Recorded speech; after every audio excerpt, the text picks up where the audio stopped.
how old were you in 1985? I was 9. You were 9, so you were probably you remember Reagan, clearly. Yeah. Yeah. I mean, Back to the Future, one of my all-time favorite movies, came out in November 5th, 1955, 1985. Yeah. Right, that was the year that it took place. Okay. And I remember that distinctly. And do you have real memories of the Cold War? Yeah, for sure. Okay. I mean, of course, Rocky IV, the movie that ended the Cold War. Outside of movies, I mean, well, that's how you can set those timelines in your life, right? So there was a guy that I don't know if you would have remembered. He was a comedian, and he came from around the Iron Curtain, and he and his family got out of the former Soviet Union. He became a huge hit at the time because we really didn't see former Soviet citizens, and especially ones that could tell jokes. And his name was Yakov Smirnoff. Oh, yeah. You remember him? Oh, yeah. Mm-hmm. I just saw something from him the other day about Thanksgiving. And I haven't seen this. I don't know if I even saw it in 1985, but it's worth listening to. Here he is, Yakov Smirnoff, just fresh from the Soviet Union, talking about Thanksgiving. Listen to this. It's Thanksgiving, and I'll tell you, it's my favorite holiday. I like parades without missiles. When I first was explained about Thanksgiving in America, I said, wait a minute, it doesn't make sense. I mean, for every freedom and all the opportunities that you got here, the only thing you got to say is thanks. It just didn't seem like it was enough. My parents and I had our first Thanksgiving dinner in a little apartment in New York. And we joined hands, and my father said a prayer to good food and our health.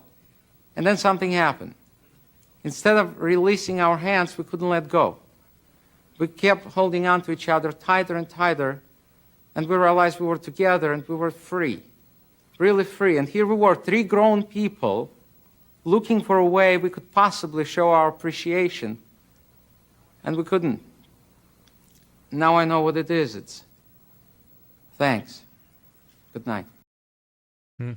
If you're watching it, you can see that he tears up at the end. There's no words to express thanks, and we've lost that, the deep gratitude for our lives. I have felt it over the last year, unlike I've ever felt gratitude for my freedom, my safety, my family's safety, being born here, and now, especially after the election, God, miracles can happen in your life all the time. Just, quote, chance encounters. Is it a chance encounter, or is that an answer to a prayer? Is that divine providence? Miracles come when there's really no other explanation. When something that you all have agreed that just can't happen, happens. Donald Trump getting shot at so close that the camera picks the bullet up, speeding toward his head, and just before it goes into his head, he moves his head in a way he never does before, and it clips his ear instead of going right into the temple. That doesn't happen. That doesn't happen. To have a politician or a guy who is constantly beat on, constantly smeared, had more investigations done on him than I believe this to be true. I'd love to see an actual study on this. Somebody who had more investigations, more spies on him, more, going through the trash and everything else, more than anyone else in human history by far, because every spy agency in the world did that. And then they went back and said, there's got to be something else. For him to just continue to stand, and then when somebody tries to kill him, his first response is, stand up. And then for him not to be angry, but instead to be humbled What are the odds there? For him to continue to go on and, in fact, continue to stand. Do you know his plane was targeted? His plane was targeted. We know that there are surface-to-air missiles. We know that he was going to be targeted by foreign entities that are here. For him to get on his plane every time, the man knew he was risking his life. For him to run the campaign that he ran in the last 8 months, you remember what it was like? It was all, they're after me and all of this stuff because they were after him. But did you notice after the assassination attempt when he could have said, instead, he had a much more uniting message and a happier message and a positive message. And then for all of these people to come out of the woodwork and start to say, you know what? This is evil. I heard more talk from people who are not Christians. More talk from people going, there is something seriously wrong, and I think it's evil what's going on. America woke up. I've been doing this for 50 years on the radio, almost 50 years. I've been doing this, warning people for 24 years. I didn't think you'd wake up. Stu brought it up. Our theme is, stand up. We wrote that theme 4 years ago because if you don't stand up, we're done. And we put that on, and I tried to make that an encouraging thing to convince people, you got to stand up. Right now, we're going to lose everything. You got to stand up. It's okay to stand up. It's the only way. You stood up. After 24 years of the same message coming from me in different ways, where I had lost hope. I mean, I said to you all last year, we got to find God. We got to be people where God thinks, you know what? They're worth saving. I said to you over and over again, I can come up with a million ways this is going to go wrong, but there's only one path for it to succeed, and that is God. And he showed up. He showed up. He's not done with us. He should be. Honestly, he should be. With everything that we do, for as big as a miracle that is, I think a lot of people, I heard it right after the election. Wow, that was a miracle. And people meant it as a literal miracle. That was a miracle. Yeah, it was. Next week, will we even remember it by next Thursday? Or will we make the holiday that was built to humble ourselves and to thank God for our blessings? Will we even remember the massive miracle? Stu, would you agree one of the biggest miracles you've seen in your life for America? Mm-hmm. That was a miracle that happened in the way that it did. All of a sudden, the messaging was right. All of the right things fell into place. For the first time ever, the GOP was serious on their ground game.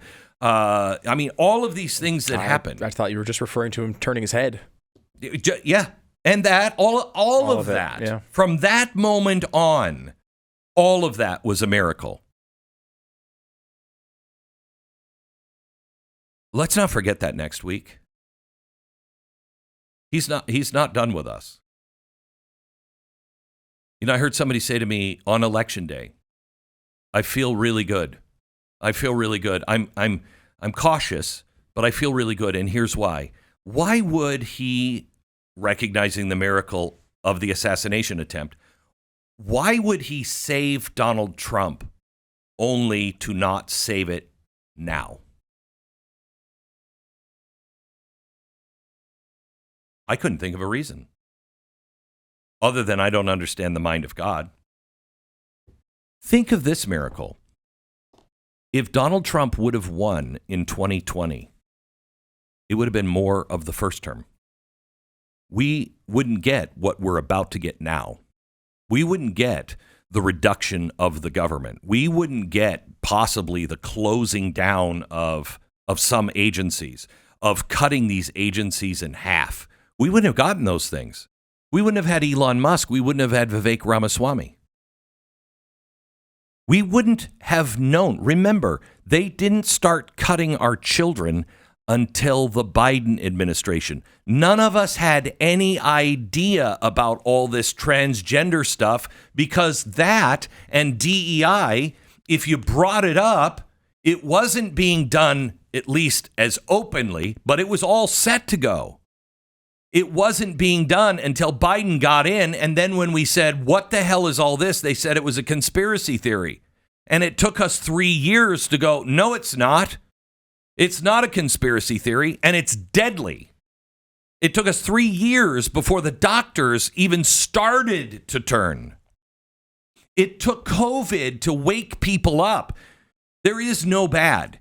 My father used to say this to me, Glenn, there is no bad. It's what do you do with the bad things that happen to you?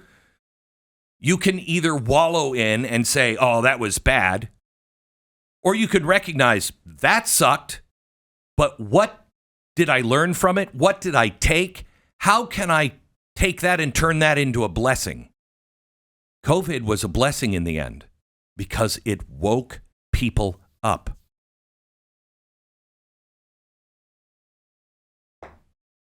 Tomorrow I have some surgery. Then I go on vacation. It's not a big surgery. It's just I have facial surgery again because I guess I'm out of room on my face for more cancer, so they got to take some cancer off my face so it can grow new cancer. I don't know what. This never ends. But this is my last chance to talk to you before Thanksgiving. And this is my last chance before Thanksgiving to sincerely thank the Lord for showing up, for sincerely blessing our country, for showing me a miracle. 2, one that I saw in North Carolina where people were standing because God told them, come from across the country. I know you don't know anybody. I know you don't think you're going to be able to make a difference, but just go. And they got in their cars and they drove across the country, and those people were put to work in ways that I couldn't have served. Maybe you couldn't have served, but they actually did it. And God worked a miracle. And then he worked this. Please, even if it is just holding the hands around the table, just for an extra minute, there is nothing that we can say to him more meaningful than just, thank you. Thank you, Lord, for an incredible experience. Thank you for letting us live at this time to be in your service. Thank you for waking us up. Thank you for giving us the reason to stand. Happy Thanksgiving.